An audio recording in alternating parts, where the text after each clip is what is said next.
Feeling a bit tired today, actually. I don't know if I'm gonna feel like putting up any videos. Wait, what day is it? It's Thursday. Oh my, it's Thursday. You know what that means.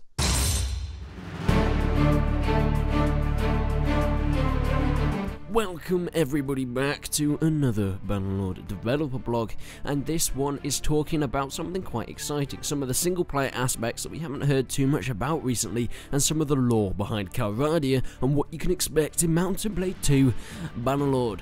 And for once it's actually quite interesting. Yes, even Hilbert agrees on this one. So, let's get straight into the video. Of course, we all know Bannerlord is based on true history and historical events and historical characters, although it's still in this fantasy Calradic setting that of course was a place that never existed. But in Bannerlord, there are 5 types of morality that you can try to hew to. Reciprocal loyalty to friends and king, of course standing by the people that have been with you for the longest time. Making sure you make the right decisions in order to support these people in your life. Sticking to your word. Of course, if you make an oath, it might be in your best efforts and best thoughts in order to keep your loyalty. May it be a promise you made to a lord, or even that can link in with staying loyal to your friends and king. Making sure that you avenge people if necessary, and making sure that you go about your world in the most humble and loyal way possible. Courage and willingness to sacrifice for a cause. Although it may seem like the harsh thing to do, this is what separates those black and white characters and adds a blurred line grey area in between. Is the sacrifice for the best of all your men in the party, or just for you? That is the decision that you're going to be having to make in Mount & Blade 2 Bannerlord. Compassion for those who suffer. Are you the caring type of person? Are you the type of person that sees someone in need and wants to help them? May it be an NPC that has a story, a long lost brother, or someone that they need to get avenged from when bandits are attacking their camp. Are you going to go and help them? That is something that you can choose to either improve or discourage relations with different people throughout the world.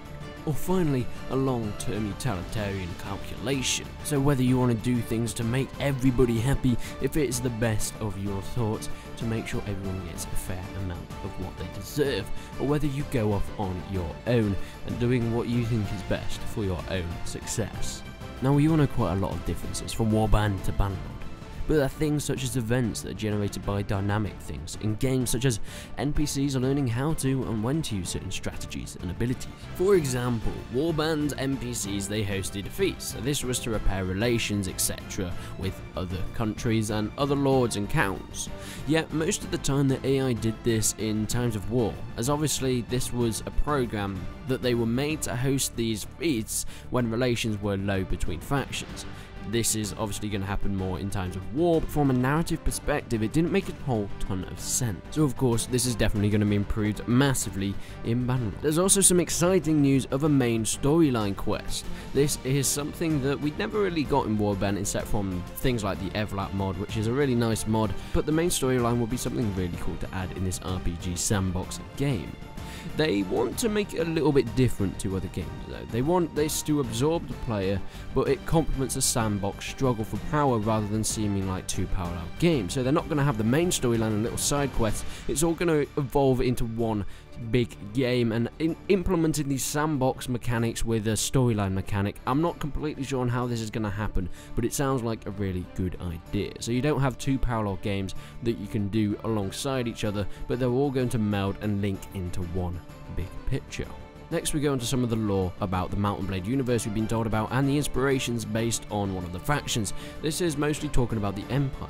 Now of course, this is based on the Byzantium, but for its politics they've drawn a lot from the classical political legacy. The Greeks and the Romans didn't have ideologies, but they recognised certain styles or postures that leaders could strike. Populists or democrats had a passion for justice, but could easily fall into mob group thinking. Oligarchies brought experience and stability, but tended to confuse their class interest with those of the state. And of course, monarchs brought things like sometimes a certain unity or purpose to a city-state, but they did tend to be a bit arbitrary, and sometimes tyrannical, as there wasn't many chains holding these leaders down. These weren't fixed, and leaders could switch or mix stances as the need arose. This is what mostly the Empire is going to be based on. A very changing political system, yet they're going to have very strong infantry and very strong aspirations into taking over Caradia. We already know that in the past they've been massive threats to the Aserai, or the Sturgeons, and even the Britannians to a certain extent. So it's going to be interesting to see how those relations relate back to history, and whether it's going to be completely or just somewhat slightly loosely based on the historical lore and inspirations from ancient civilizations. Moving on from that, today most people believe in elections and the universal franchise, and thus what our ancients would probably consider a very radical democrat. But there's also a lot of debate about the kind of leaders that we want as a populace, and Bannerlord have said they think they're going to see the same assumptions and stances, the same trade-off justice, stability and unity that the ancients had dealt with. Bannerlord is absolutely not going to be an analogy of the present. The characters are all inspired by historical leaders rather than modern ones. So definitely based on this historical past that we've had in the political systems. But what can we learn more about the other factions? I'd really like to see more lore on Bannerlord, because we haven't had a ton of it, and that would be really interesting to learn about. Finally, it goes on to talk about companions. We all like companions in Warband, but of course in the past games they are very much a expositionary device telling you about their stories and the lore of Caradia and the surrounding people. You could do some missions for some as well. In Bannerlord, Tailwards are trying to spread this a little bit more evenly around, with larger amounts of companions than ever before, and each with their own individual and unique story and backgrounds to tell. They said, "We want it to be possible for companions to die." I know that's not been done before in a Mount and Blade game, but I'm very excited to see how this is going to work and whether it's going to change how you play with companions. And they have said that of course it can do things like give the player a motivation to avenge them, or create their own storyline around their lost companion, or alternatively for a player to appoint loads of companions to lordships. To that end, we've taken out some of the pre-scripted companion interactions in favour for the more dynamic systems. Also, more lords have backstories, and those backstories matter more in how the game unfolds. It's going to be very character based how the sandbox story of Bannerlord arises, and each individual player's story is going to be unique. It's going to be extremely interesting to see what stories people can come up with. Now, Warband was very set. There may be a main storyline in Bannerlord, but it seems like this is going to be so much more expanded and so much more different to past games that we've had. But what do you guys think? I know this is more in depth about the lore of Bannerlord, but would you like to see more about the lore of the single player, or would you like to go back to some of the multiplayer and faction analysis and things like that? Make sure you leave your comments down below. And it seems like Tailwards are starting to wrap up their developer blogs, which could be a good sign. I'm not 100% sure yet, but until then guys, I will see you in the next one.